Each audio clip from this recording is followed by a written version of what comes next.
35वां बाब। यर्मिया और रिकाबी। वो कलाम जो शाह यहूदा यहोयाकीम बिन यूसिया के अय्याम में खुदावंद की तरफ से यर्मिया पर नाजिल हुआ कि तू रेकाबियों के घर जा और उनसे कलाम कर और उनको खुदावंद के घर की एक कोठड़ी में लाकर मैं पिला। तब मैंने यजानिया बिन यर्मिया बिन हबसीनिया और उसके भाइयों और उसके सब बेटों और रेकाबियों के तमाम घराने को साथ लिया और मैं उनको खुदावंद के घर में बनी हनान बिन यजदलिया मर्द खुदा की कोठड़ी में लाया जो उमरा की कोठड़ी के नजदीक मासिया बिन सलूम दरबान की कोठड़ी के ऊपर थी। और मैं से लबरेज प्याले और जाम रेकाबियों के घराने के बेटों के आगे रखे और उनसे कहा मैं पियो, पर उन्होंने कहा हम मैं न पिएंगे, क्योंकि हमारे बाप यूनदाब बिन रेकाब ने हमको यूँ हुक्म दिया कि तुम हरगिज मैं न पीना, न तुम न तुम्हारे बेटे, और न घर बनाना, न बीज बोना, न ताकिस्तान लगाना, न उनके मालिक होना, बल्कि उम्र भर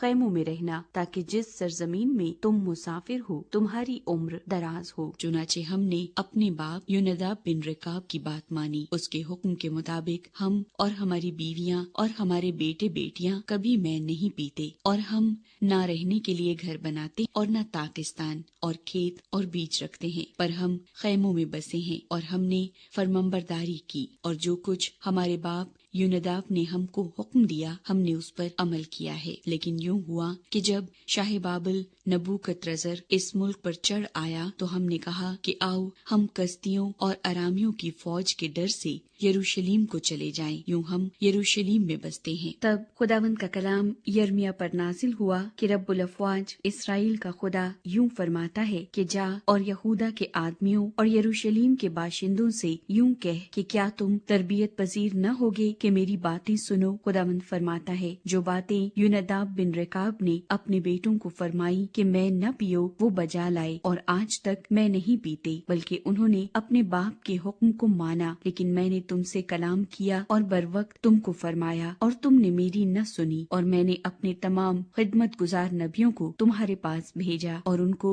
बर वक्त ये कहते हुए भेजा कि तुम हर एक अपनी बुरी राह से बाज आओ और अपने अमाल को दुरुस्त करो और गैर माबूदों की पैरवी और इबादत न करो, और जो मुल्क मैंने तुमको और तुम्हारे बाप दादा को दिया है तुम उसमें बसोगे। लेकिन तुमने न कान लगाया न मेरी सुनी, इस सबब से कि यूनदाब बिन रेकाब के बेटे अपने बाप के हुक्म को जो उसने उनको दिया था बजा लाए, पर इन लोगों ने मेरी न सुनी। इसलिए खुदावंद रब्बुल अफ़वाज इसराइल का खुदा यूं फरमाता है, देख मैं यहूदा पर और यरूशलेम के तमाम बाशिंदों पर वो सब मुसीबत जिसका मैंने उनके खिलाफ ऐलान किया है लाऊंगा, क्योंकि मैंने उनसे कलाम किया पर वो शिनवा न हुए, और मैंने उनको बुलाया पर उन्होंने जवाब न दिया। और यर्मिया ने रेकाबियों के घराने से कहा कि रब्बुल अफ़वाज इसराइल का खुदा यूं फरमाता है कि चूंकि तुमने अपने बाप यूनदाब के हुक्म को माना और उसकी सब वसीयतों पर अमल किया है और जो कुछ उसने तुमको फरमाया तुम बजा लाए, इसलिए रब्बुल अफ़वाज इसराइल का खुदा